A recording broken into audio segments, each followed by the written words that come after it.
Oh, so you all want more long forms, huh? Well, ask and they shall receive. I've been spoiling my shorts audience, so now let me spoil my long form enjoyers. So, I've been playing a lot of Sonic 1, if you guys couldn't tell. Mostly as everything but Sonic himself, but hey, who's judging? Anyway, I decided to rank every zone in Sonic 1 for Genesis. Now, older fans may remember I did a similar video to this, but to Sonic CD. Now, that video sucks and is in serious need of a redo, but I'll let you know this video will be nothing like that video. Even if it's not the exact same game every time, I've played each zone enough to fine-tune my ranking. I won't just be watching gameplay. Also, unlike that video is my favorite thing, a tier list, where we'll be putting these zones on a scale of F to S. We will not be doing individual levels though, because really, who cares if I prefer Green Hill Act 2 over Labyrinth Act 1? No one. That's the answer. Anyway, let's start off with the Green Hill Zone, one of the most iconic levels in gaming, and for good reason too. It does an amazing job at getting you into the game. There are so many paths to take. Go top and you'll have platforming challenges. Go down and you'll have spikes galore, but you'll be rewarded. And the middle is a solid in between. All the while, you feel insanely fast, as marketed. It's also littered with plenty of rings, so you can easily attempt to get a Chaos Emerald and get some one-ups. So yeah, fun platforming, you feel fast, and it eases you into the game quite well. I see no reason for it not to be S tier. These next stages aren't quite as good. Okay, I'll start off with my positives. All the sections above, perfect. Wouldn't change a thing. That one part in Act 2 where you're running away from the lava, and Act 3 how you can pick going underground sooner for rings or later for which is more apparent. Chef's kiss, great design. And it's purple. I see you Map Pat fans right there. Now for my negatives. Going underground, where you got to wait a lot. Wait for the platform, wait for the crusher to open, wait for the block to get to your destination. Those caterpillar enemies stink, there are spikes everywhere, and all of this cold mines in the final portion of the zone. Unfair enemies, spike leak locations, a long time to wait, and there's a section above where you can fall and have to do it all again. I'm going to give it C tier, because I see an attempt at good stage, but needed more oven time. Let's hope the next stage is better. For starters, easily the best theme of the game, bar none. Now, there are plenty of rings to try to nab a Chaos Emerald and get some more one-ups. The stage is littered with springs, hence the name, making it incredibly fun to land and jump.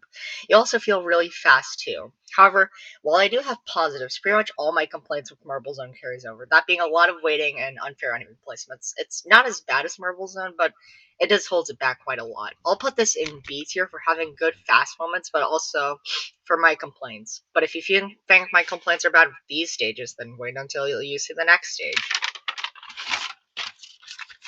This stage, every criticism, unfair enemy and spike placements, waiting too long, all amplified in the Labyrinth Zone. On top of that, water which can drown you while all of this. And here's bubbles that may not show up when you need it most. I will say, once you know that, it is fun to strategize when to get another bubble or keep moving. But other than that, it really is not fair, not fair, not fair.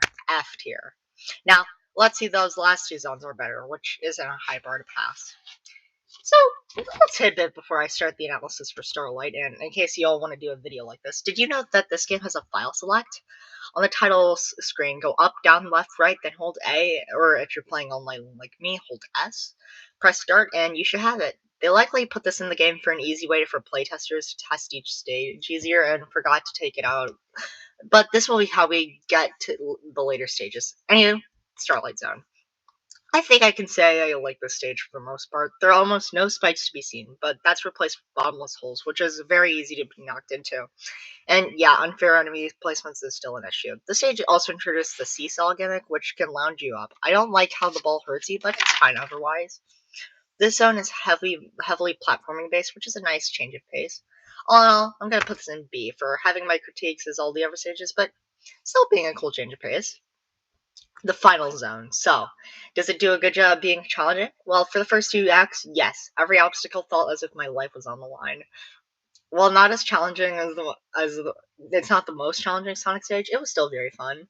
I like those spinning platforms they introduced too. However, I can't discuss Scrap Rain without addressing the third act. Yeah, it sucks, but I do like the shortcut you can take at the beginning. I also like the stage progression. Act 1 is the outside, Stage 2 is the inside, and Act 3 is the basement. While Act 3 does hinder it overall, I'm still going to give it A tier for being pretty fun and challenging. Well, there you go, my Sonic 1 zone ranking. I'm definitely going to do Sonic 2, but that'll probably come after a short review, as well as a ROM hack ranking of that game, so that'll be in the future. But don't worry, because not only is Sonic 2 one of my favorite Sonic games, but it's also one of my favorite games in general. So stay tuned, and as always, thanks for watching.